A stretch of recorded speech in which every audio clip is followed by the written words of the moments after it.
Ang bigat mo. Di ka ba talaga makakatayo? Ines na wika ni Franz nang makarating na sila sa parking lot ng condo unit niya. Hindi eh. Lasing na ako, please. I wanna sleep. Drama niya sa binata. Nabibigatan na talaga to sa kanya habang daan-daan sa nitong binubuhat palabas. Para siyang isang sako ng bigas habang pasa ng binata sa balikat nito. Tawang-tawa siya dahil ramdam niya ang panginig ng katawan ng binata habang papasok sila sa loob ng elevator. Binaba naman siya nito na nasa elevator na sila, ngunit bigla niya tong niyapos at sumabsob sa leeg nito. Ang bango mo, uncle. Kahit lasing ako, amoy na amoy kita. Gusto tuloy kitang kainin. Nauutal niyang sambit. Could you just not talk? Pwede ba isara mo na lang yung bibig mo kung wala ka lang ding magandang sasabihin? Sinabi nang hindi ako si... Ani Franz, napikon na talaga sa dalaga. Walang tigil sa kasisinghot sa leeg niya. Ano bang floor ang unit mo? Press 14, aniya. Niyakap niyang mahigpit ang binata. So far, sa gantong pagkakataon lamang niya to nahahawakan. Kailangan pa talaga niyang magpanggap na lasing para matsansingan ng hinayupak? Uncle Ox, why won't you just stay in my condo tonight? Tanong niya sa binata. Nakita niyang lumaki ang mga mata nito sa kanya, tila di makapaniwala sa sambit niya. Baliw ka ba? Ganyan ka na ba talaga kadesperada? Nanggigigil na sambit nito. Sige na naman. Total wala. Single naman ako at free ka rin, di ba? Natatawa niyang sambit. Listen, Samara. Irespeto mong sarili mo, okay? Hindi lahat ng lalaki kagaya ng iniisip mo. May mga lalaki ring matino na hindi pumapatol sa babaeng desperada at lasing. Galit nitong tugon. Oh, ang bait mo talaga, uncle. Mabuti naman at di nagmana si Franz sa'yo. Natatawa niyang sambit. Nang bumukas ang elevator sa 14th floor, inakay na siya ng binata patungo sa unit niya. Ngunit huminto sa paglalakad si Franz na makita nito ang lalaki na kabang sa tapat ng pintuan ng condo unit ni Samara. I've been calling you, Samara. At 2 oras na ako naghihintay sa dito, tapos aabutan kita sa ganyang ayos? Where have you been? Galit na sambit ng kanyang Kuya Renz Bright. Nakasandal to sa pintuan ng unit niya. Naka-cross arms to at kunot ang noo habang nakatingin sa kanilang dalawa. Tila binuhusan siya ng tubig nang makita ang kapatid. Lasing ka ba? Tanong ni Renz sa kanya. Ha? Kuya, hindi po. Nasa wisya pa po ako. Natapilok lang ako kanina habang hinahatid ako ni Franz. Diretso niyang sambit habang tumuwid na ng pagtayo sa harap ng kanyang kuya. Nang lumingon siya kay Franz, alam niya, lihim to nagmumura dahil sa kalokohan niya. Kung wala ang kuya niya, tiyak na isang sakong mura ang ilalapsap nito mula sa kanya. Ang Kuya Renz naman niya napakarong timing talaga. Ayan tuloy, nabuking siya. Ayaw na ayaw ng kuya niyang nalalasing siya, lalo na kapag lalaki ang kasama niya. Franz Jeller, right? Baling ni Renz kay Franz. Yeah, and you are Renz Bright, the famous model? Wika ni Franz sa kuya niya. Alam niyang kilala bilang isang sikat na modelo ang Kuya Renz niya. Malapit pala kayo ni Samara sa isa't isa. So, what's the status of your relationship? Seryoso at direktang tanong ni Renz kay Franz. Kitang-kita niyang pagkabigla sa mukha ni Franz. Kuya, boyfriend ko siya. Masyado ka namang mapagtanong, di ka naman investigador. Mabilis niyang sambit sa kuya niya. Nagkulay kamatis tuloy ang mukha ni Franz na narinig. Tila ba natulos na lang si Franz sa kinatatayuan nito at di na muling nakagawa pa dahil sa sinabi ni Samara sa kuya nito. Oh, talaga? May boyfriend na palang prinsesa. Kung gano'n, tara't pumasok muna tayo sa loob, Franz. Ano mo bang ikaw ang kauna-unahang boyfriend na ipinakilala sa akin ni Samara? I'm happy to hear that, bro. Congrats pala't nasungkit mong puso ng pinakamaldita at pinakapasaway kong pakapatid. Tuwang-tuwang sambit ni Renz. Tinapik pa nitong balikat ni Franz. Binuksan naman niya ang pinto ng condo at pumasok na silang tatlo sa loob. Umapo sina Franz at Renz sa sofa at siya naman kumuha ng isang bote ng alak at isang pitsel ng malamig na tubig. Para naman mahimasmasan si Franz sa sinabi niya. Alam niyang 100% inis nito sa kanya ngayon at pinakilala pa talaga niya to bilang boyfriend sa kuya niya. Kay Renz Bright na tinagura ang Mafia King. Panay ang lunok ng laway ni Franz habang kausap ito si Renz. She knows that her kuya sounds so intimidating. Sa kabila ng gwapo nitong mukha, napaka-demonyo nito. Hindi to magiging isang Mafia King kung mabait ito, kaya't naiintindihan niyang nararamdaman ni Franz para sa oras na to. Pulis si Franz at lilihim dito ang reputasyon ng kuya niya. Heist, madali lang naman pala magka-boyfriend. Natatawa niyang bulong sa sarili. Franz, you should take care of Samara. Ayoko malaman na sinasaktan mo siya o pinagdololoko mo siya dahil masama ako magalit. Kahit napakapasaway ng kapatid ko. Mahal na mahal ko yan dahil isang dugo ang nananalitay sa amin. I will set a date kapag hindi na ako busy, okay? Kailangan makilala mo rin si King, half-brother namin. Mahabang salaysay ni Renz. Sige Renz, sabihin mo lang sa akin. Mahinang sambit ni Franz. Kuya naman, wag kang masyadong hard sa sweetie ko. Pasensya ka na, sweet corn ha. Si kuya kasi pagdating sa akin, napaka-strict niya. Pero pagdating sa kanya, wala siyang pakialam yung kaliwaan ng mga babae niya. Lumapit siya kay Franz at malambing na yumakap dito. Hinalikan pa niya sa labi ang binata na parang umiinom ng suka sa sobrang puti. Halata tuloy kinakabahan to sa kuya niya. Ano ka ba, Sam? Kailangan makilala ko rin ang taong magiging miyembro ng pamilya natin balang araw. Di ba, Franz? Baling ni Renz kay Franz.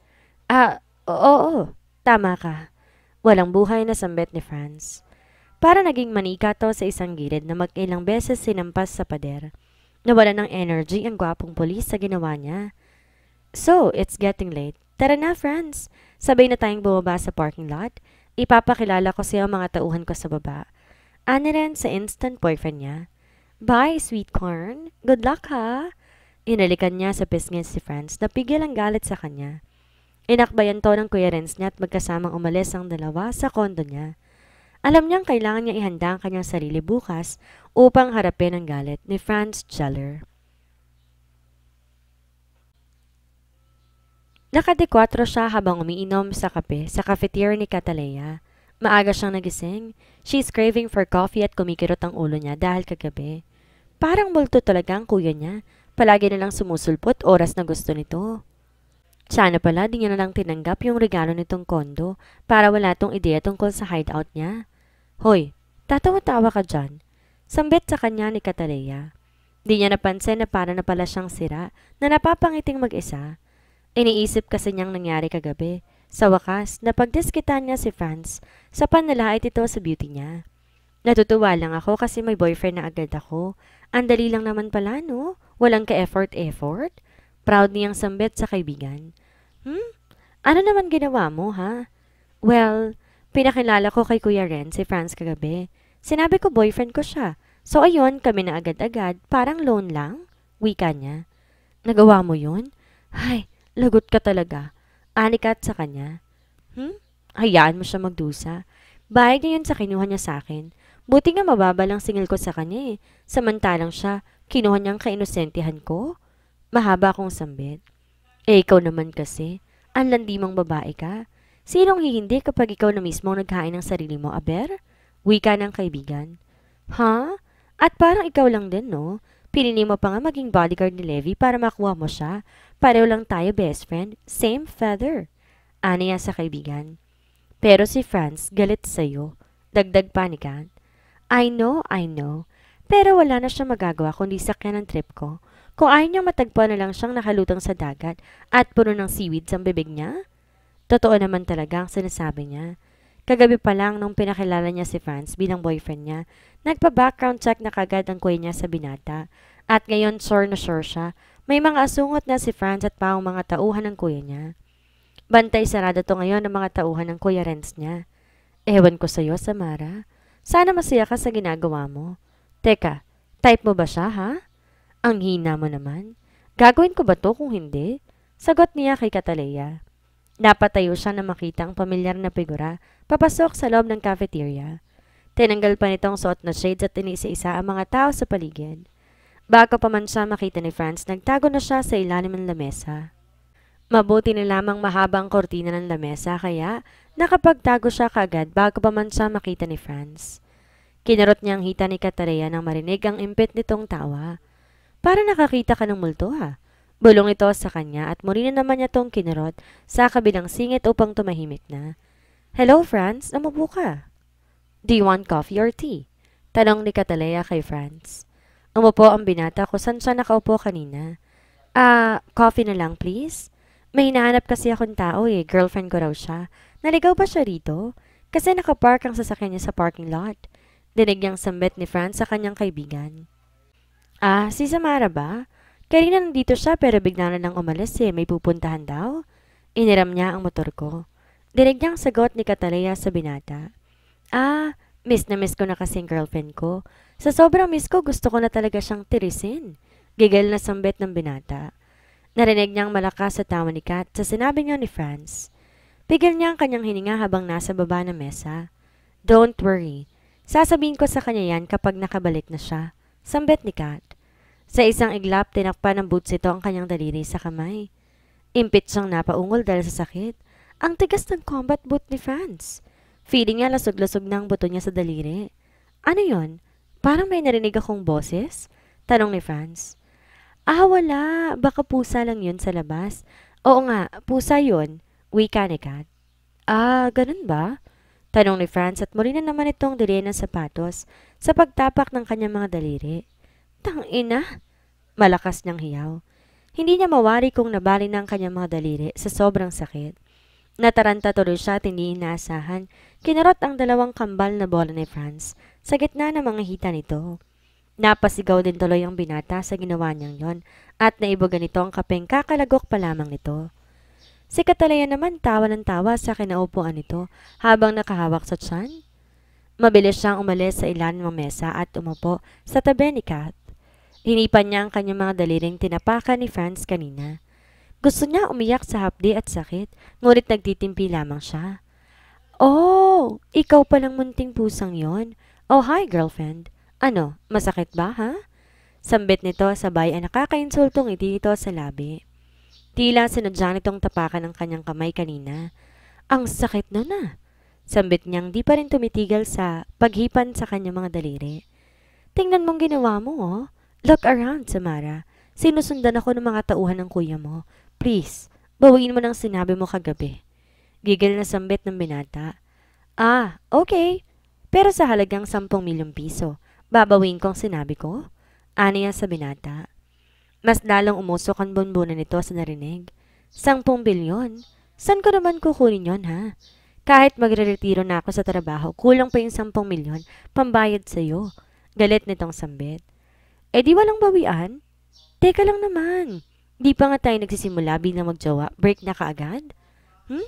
Ayaan mo naman na makapag-celebrate tayo ng monthsary natin? Wika niya. In your dreams, mag-monthsary ka mag-isa. Hindi pa tayo tapos, Samara. Babalikan kitang babae ka. Bye, sweet corn. See you later. Pupuntahan kita sa office mo, sweet ha? Para makapag-bonding naman tayo magjowa. Masaya niyang sambit kay Franz. You are not welcome in my office. Ban ka sa opisina ko. Galit nitong sambit. Gusto mo bang maging kriminal ako para makapasok sa opisina mo? Or what if kami ni Kuyang bibisita sa'yo? Nakangisi niyang sambit. Ewan ko sa'yo. Gawin mong gusto mo basta't wala akong pakialam sa'yo. Sagot nito. Talaga ha? Bibisita talaga ako sa'yo ha? Seryoso ko. Habol niyang sambit sa binata. Di na to sumagot dahil mabilis na naglakad paalis sa cafeteria. Pagkatapos magkape, bumalik na siya sa kanyang kondo at nagsipagpahinga na nga muna. Nagluto siya ng pancake. Hindi siya magtatanghalian ngayon dahil on diet siya. Nakaupo siya sa sofa at nanonood ng TV na may mag-doorbell sa unit niya. Tumayo siya at nakatayo si Uncle Ox sa labas ng kondo niya.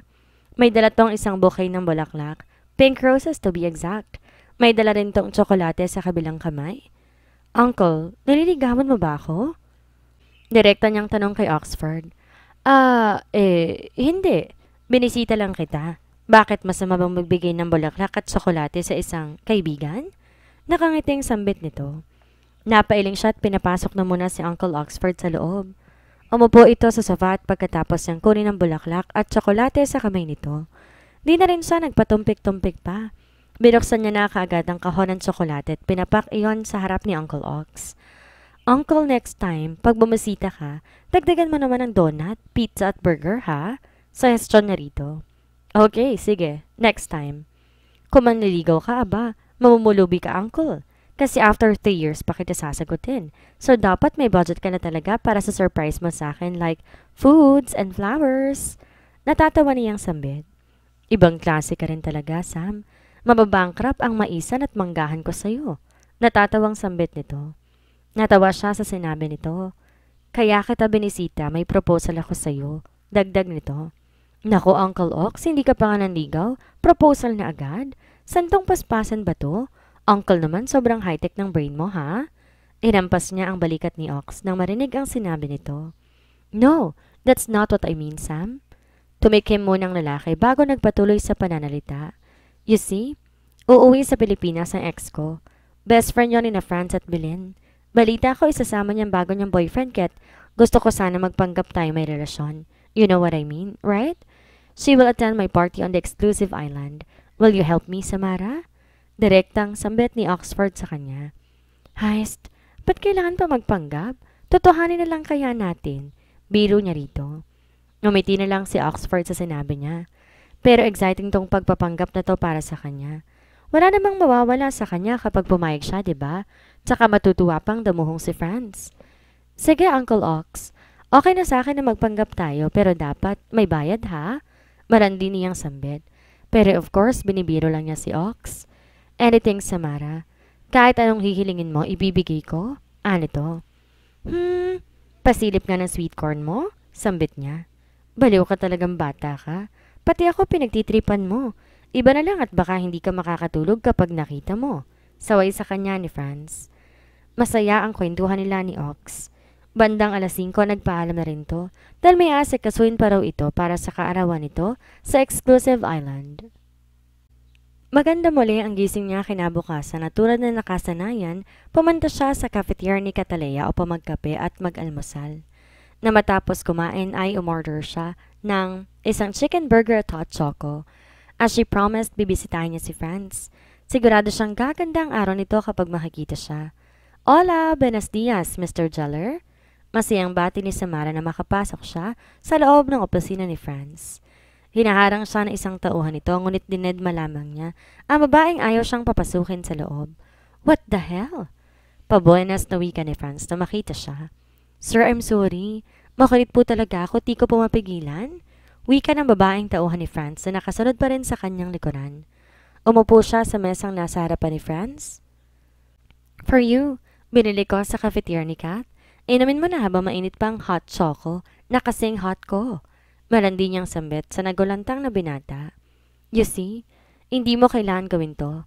Kaya kong bumili ng pagkain ko. Tanggi ni Franz. Di pa ako tapos.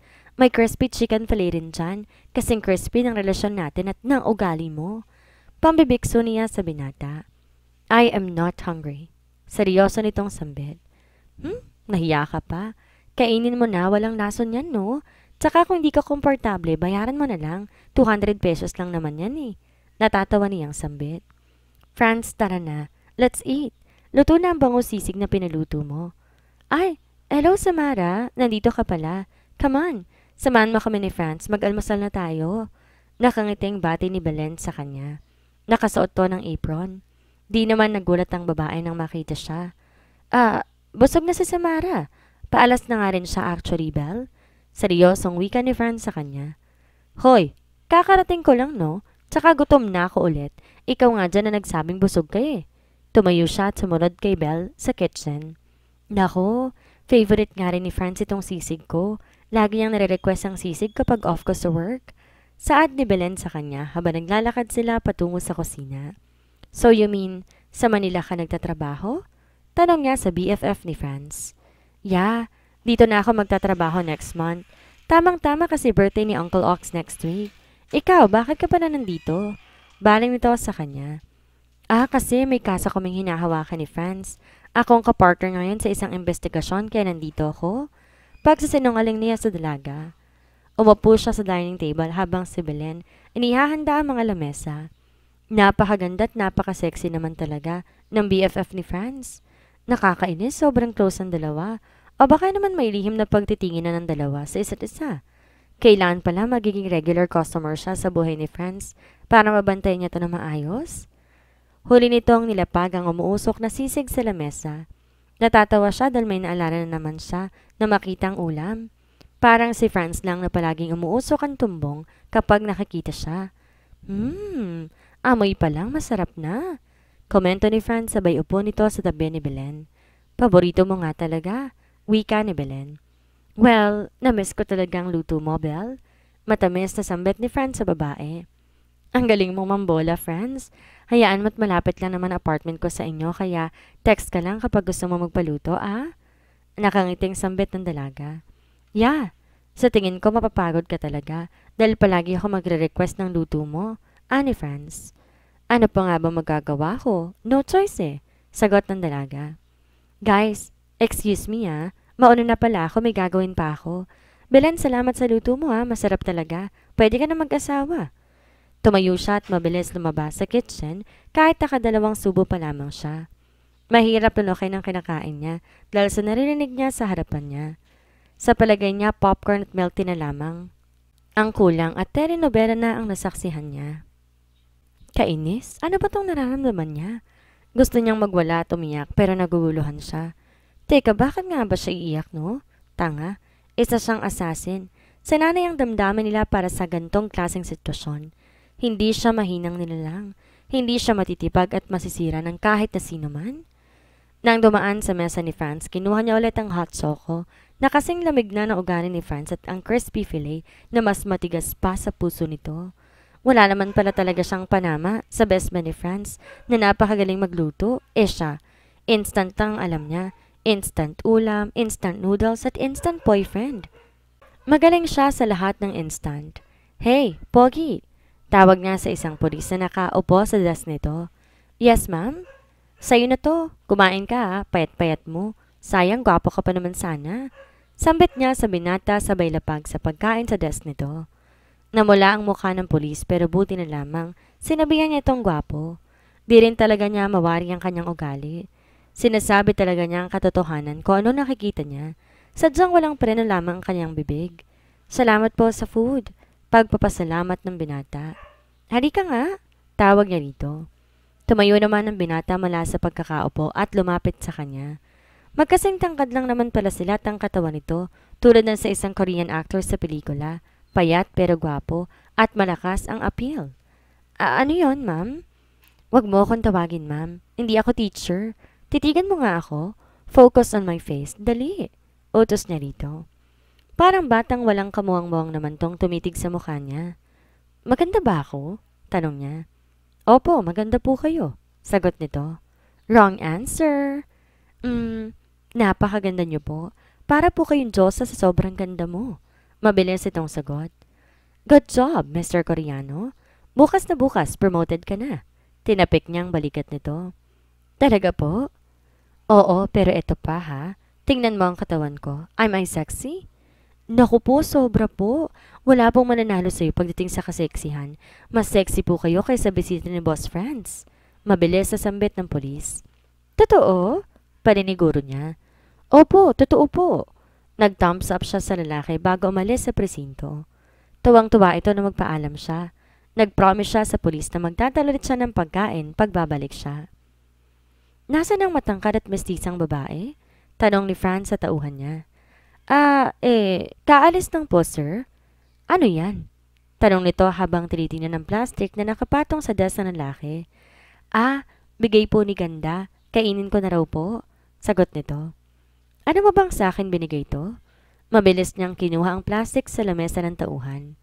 Naiwang tulala ang tauhan ni Franz nang kinuhang muli nito ang pagkain binigay sa kanya ng babae. Si boss naman no? Pwede namang bumili rin siya ng sarili niyang pagkain. Mahinang wika ng tauhan ni Franz na hindi makapaniwala sa ginawang iyon ng boss niya.